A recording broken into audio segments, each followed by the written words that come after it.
Hello दोस्तों, welcome to PRT teacher classes. कैसे हो आप सभी? उम्मीद करता हूँ अच्छे होंगे। मैं विकास किशोर कौशल आप सभी का स्वागत करता हूँ। एक यूपी ट्रिपल एससी से स्टेनोग्राफर की भर्ती आई है। इसकी कुल संख्या 661 है। ठीक है, देखिए विज्ञापन में प्रकाशन तिथि 2/12/2024। फिर उसके बाद कह रहा ऑनलाइन आवेदन शुल्क जमा करने का 26/12/2024। फिर ऑनलाइन आवेदन शुल्क जमा और सबमिट करने का 25/1/2024। ठीक है, शुल्क समायोजन और आवेदन के संशोधन की अंतिम तिथि 1/2/2025 होगी। ठीक है, 1/2/2025 होगी। ठीक है, यानी इसका मतलब है कि आप ऑनलाइन तब कर पाएंगे कब, जब इसी 26 तारीख को आपका ऑनलाइन शुरू हो जाएगा। ठीक है, प्रकाशन तिथि जो आज दे दिया है 2 तारीख का, और उसके बाद आवेदन सबमिट करने का 25/1/2025 में है। ठीक है, 2024 26/12/2024 में आप फॉर्म भरना शुरू करेंगे और 25/1/2024 में आपका फॉर्म का क्या हो जाएगा, सबमिट हो जाएगा अंतिम तिथि। और संशोधन के लिए आपको 1 फरवरी 2025 को मौका मिलेगा, अंतिम तिथि संशोधन की होगी। ठीक है, ये विज्ञापन संख्या 13 परीक्षा 2024 ठीक है, आशुलिपिक मुख्य परीक्षा है। ठीक है, इसके अंतर्गत आपको आशुलिपिक के कुल जो रिक्त सीट हैं वो 661 हैं। 608 सामान्य चयन और 53 विशेष चयन में आते हैं। ठीक है, पदों के चयन हेतु नागरिकों को ऑनलाइन आवेदन आमंत्रित किया गया है। ठीक है,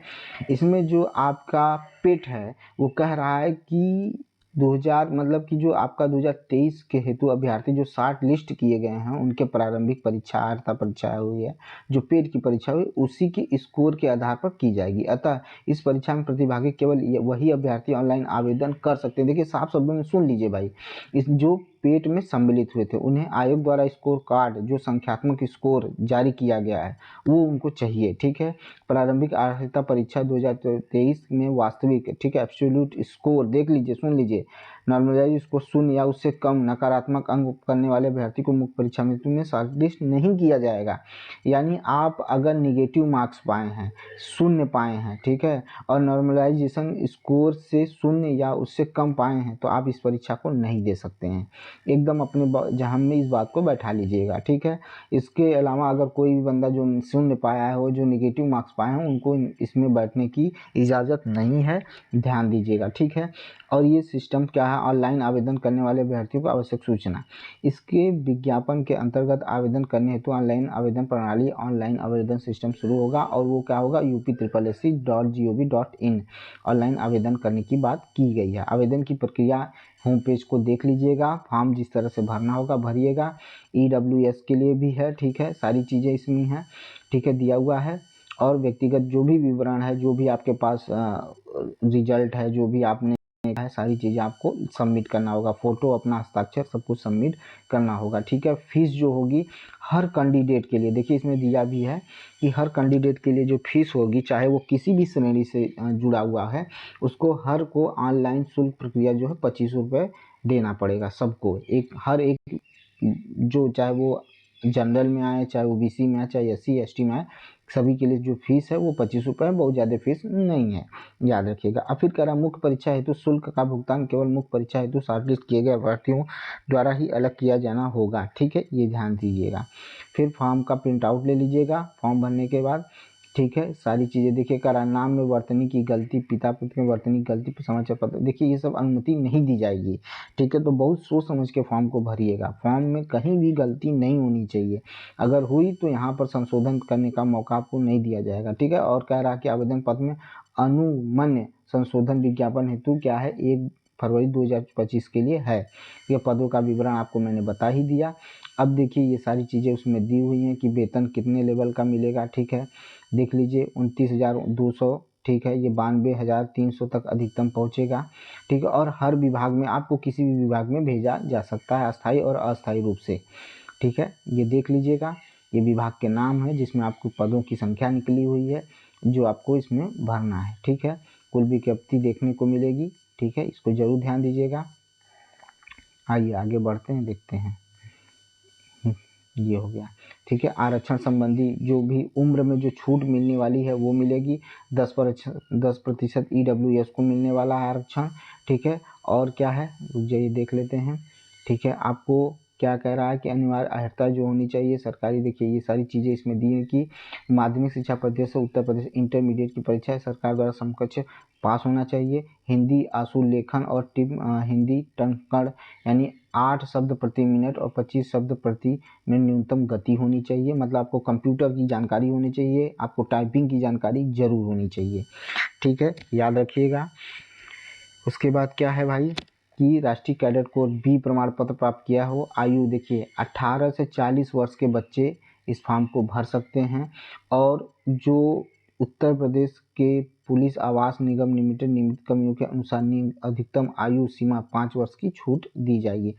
और भी कह रहा है कि अनुसूचित जाति अनुसूचित जनजाति को उम्र सीमा में कह रहा है कि आयु सीमा में उतने ही वर्ष की अधिक होगी जितनी मतलब जितना ही सरकार मतलब उत्तर प्रदेश सरकार द्वारा नियमित है उतनी ही छूट आपको मिलने वाली है, ठीक है। अब देखिए इसमें लिखित परीक्षा की बात की गई है, ठीक है। अब उस परीक्षा के बारे में जान लें कि क्या क्या किस तरह से है, ठीक है, आइए जानते हैं उसके बारे में। ये देखिए यहाँ पर देखिए लिखित परीक्षा हेतु योजना। पहली बात तो सुन लीजिए, कुल टोटल प्रश्न जो होंगे वो 100 प्रश्न होंगे, जिसमें से आपको 100 अंक के प्रश्न होंगे, यानी 100 प्रश्न 100 अंक के होंगे। 25% यानी 25% की क्या होगी माइनस मार्किंग, यानी 1/4 भाग आपसे काट लिया जाएगा। हिंदी परिविज्ञान और लेखन योग्यता 30 में 30 आने को मिलेगा आपको। 30 क्वेश्चन रहेंगे, 30 नंबर रहेंगे। सामान्य बुद्धि परीक्षा 15 से 15 में आएंगे। सामान्य जानकारी 20 से 20 में आएगी। कंप्यूटर की जानकारी होनी चाहिए, IT सेक्टर की जानकारी हो जानी चाहिए। 15 से 15 क्वेश्चन, 15 क्वेश्चन 15 मार्क्स के। और उत्तर प्रदेश राज्य सरकार से संबंधित जानकारी 20 में से 20 मिलेगी। आपको एक शब्द मैं बोल देना चाहता हूँ, अगर आपको उत्तर प्रदेश की संबंधित सामान्य जानकारी लेनी है, अगर उसके बारे में पढ़ना है तो कमेंट जरूर करिएगा। अगर आप कमेंट करते हैं, अगर आप अगर कहते हैं तो मैं आपको उत्तर प्रदेश राज्य संबंधी सामान्य जानकारी की क्लास लेना शुरू कर दूंगा। अगर आप कमेंट नहीं करते हैं तो मैं नहीं लूँगा, लेकिन ज़्यादा से ज़्यादा लोग कमेंट करने की कोशिश करिएगा, तभी मैं इस पर कार्य कर सकता हूँ, उससे पहले इस पर कार्य नहीं कर सकता हूँ, ठीक है। उसके बाद कह रहा देखिए हिंदी में कह रहा उम्मीदवार को हिंदी भाषा ज्ञान, उनके समझ, लेखन योग्यता परीक्षण हेतु प्रश्न पूछे जाएंगे। प्रश्न माध्यमिक शिक्षा परिषद उत्तर प्रदेश इंटरमीडिएट स्तर के होंगे। याद रखिएगा, एक चीज़ और सुन लीजिएगा, इंटरमीडिएट स्तर तक के प्रश्न हिंदी से पूछे जाएंगे।